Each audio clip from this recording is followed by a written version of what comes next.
Black hole. Black holes విశ్వంలోని అత్యంత రహస్యమైన విషయాలలో ఒకటి. బ్లాక్ హోల్స్ ఎలా ఏర్పడతాయో ఇప్పటికీ అస్పష్టంగానే ఉంది. చాలామంది శాస్త్రవేత్తలు జీవితకాలం ముగసిపోయిన నక్షత్రాలే ద్రవ్యరాశిని కోల్పోయి బ్లాక్ హోల్స్గా మారుతాయని నమ్ముతున్నారు. బ్లాక్ హోల్స్ అనేది చాలా బలమైన గురుత్వాకర్షణ త్వరణాన్ని ప్రదర్శించే స్పేస్-టైమ్ ప్రాంతం. ఈ బలమైన గురుత్వాకర్షణ శక్తి నుండి ఏదీ తప్పించుకోలేదు.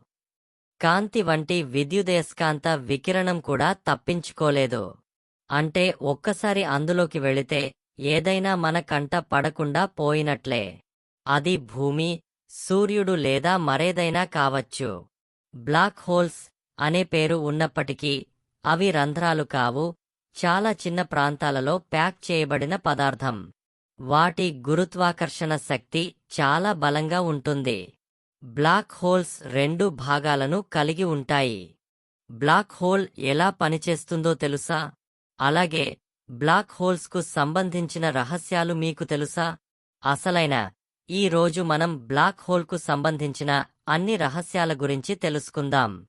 బ్లాక్ హోల్ అంటే ఏమిటి? బ్లాక్ హోల్ అనేది అంతరిక్షంలో కనిపించే ప్రదేశం. గురుత్వాకర్షణ శక్తి చాలా బలంగా ఉంటుంది. దాని ప్రభావం నుండి ఏ వస్తువు, కాంతి కూడా తప్పించుకోలేదు. ఇది కాకుండా ఒక భారీ నక్షత్రం దాని ద్రవ్యరాశి, గురుత్వాకర్షణ కారణంగా కూలిపోయినప్పుడు, అంటే దాని ద్రవ్యరాశి అంతా ఒక చిన్న ప్రాంతంలో పరిమితమై ఉంటుంది, అప్పుడు అది బ్లాక్ హోల్ అవుతుంది. ఏదో ఒక్కసారి లోపలికి వెళ్ళాక బయటకు రావడం కుదరదు. బ్లాక్ హోల్ తప్పించుకునే వేగం చాలా ఎక్కువగా ఉంటుంది, కాబట్టి దాని లోపలికి వెళ్లిన తర్వాత కాంతి కూడా బయటకు రాదు. బ్లాక్ హోల్ అంటే లోపలికి వెళ్లిన తర్వాత ఏ వస్తువు బయటకు రాని ప్రదేశం. కాంతి కిరణం బ్లాక్ హోల్కు చేరుకున్నప్పుడు దాని గురుత్వాకర్షణ దానిని లోపలికి లాగుతుంది, తిరిగి రావడానికి అనుమతించదు. అందుకే నలుపు మనకు నల్లగా కనిపిస్తుంది. ఈవెంట్ హోరిజోన్ అని పిలువబడే బ్లాక్ హోల్ సరిహద్దు భౌతిక శాస్త్ర నియమాలు పనిచేయని ప్రదేశం. బ్లాక్ హోల్ పరిమాణం ఎంత పెద్దది? బ్లాక్ హోల్స్ పరిమాణం ద్రవ్యరాశిలో మారవచ్చు. దీని పరిమాణం ఫుట్బాల్తో సమానంగా ఉండవచ్చు లేదా సూర్యుడి కంటే బిలియన్ల ట్రిలియన్ల రెట్లు పెద్దది కావచ్చు. బ్లాక్ హోల్ని హాకింగ్ రేడియేషన్ అని కూడా అంటారు. కాలరంధ్రాలు ఒక రకమైన రేడియేషన్ను విడుదల చేయగలవని శాస్త్రవేత్త స్టీఫెన్ హాకింగ్ చెప్పారు. దానిని వాటి పేరుతో పిలుస్తారు. బ్లాక్ హోల్స్ క్రమంగా వాటి ద్రవ్యరాశిని కోల్పోతాయని, చివరికి ఆవిరైపోతాయని ఇది సూచిస్తుంది. సింగ్యులారిటీ. బ్లాక్ హోల్ యొక్క అధిక గురుత్వాకర్షణ శక్తి కారణంగా శాస్త్రవేత్తలు బ్లాక్ హోల్ కేంద్రంలో ఒక ఏకత్వాన్ని అంచనా వేస్తారు. ఇక్కడ గురుత్వాకర్షణ శక్తి అనంతం, దీని వలన అనంత సాంద్రత ఏర్పడుతుంది. కాబట్టి ఈ ప్రాంతం యొక్క ఘనపరిమాణం 0.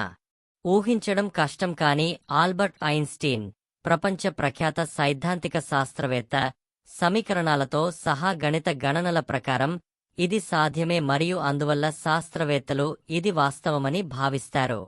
ఇక్కడ తెలిసిన భౌతిక శాస్త్ర నియమాలు విచ్ఛిన్నమవుతాయి.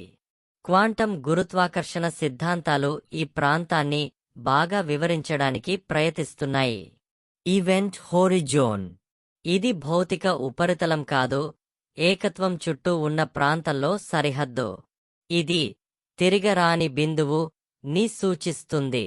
బయటి నుండి ఈవెంట్ హోరిజోన్ను దాటే ఏదైనా పదార్థం లేదా కాంతి బ్లాక్ హోల్ యొక్క గురుత్వాకర్షణ నుండి ఎప్పటికీ తప్పించుకోలేదు. ఒక బ్లాక్ హోల్ నుండి తప్పించుకోవాలంటే కాంతి వేగాన్ని అధిగమించాలి. భౌతిక శాస్త్ర నియమాల ప్రకారం ఇది సాధ్యం కాదు.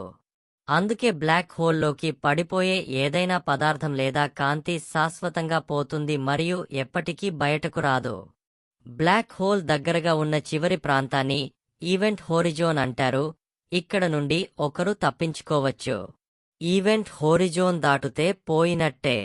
మనం బ్లాక్ హోల్స్ ఎలా చూడవచ్చు? బ్లాక్ హోల్ కాంతిని విడుదల చేయవు కాబట్టి అవి వాటి పరిసరాలతో పరస్పర చర్యల ద్వారా పరోక్షంగా గుర్తించబడతాయి. సమీపంలోని నక్షత్రాలు మరియు వాయు మేఘాలపై అవి చూపే శక్తివంతమైన గురుత్వాకర్షణ శక్తిని గమనించడం ద్వారా శాస్త్రవేత్తలు వాటిని గుర్తించగలరు. దీనివల్ల ఆ నక్షత్రాలు కనిపించని ద్రవ్యరాశి చుట్టూ వేగంగా కక్ష్యలోకి వస్తున్నట్టు కనపడుతాయి. ఇది బ్లాక్ హోల్ సాక్ష్యం.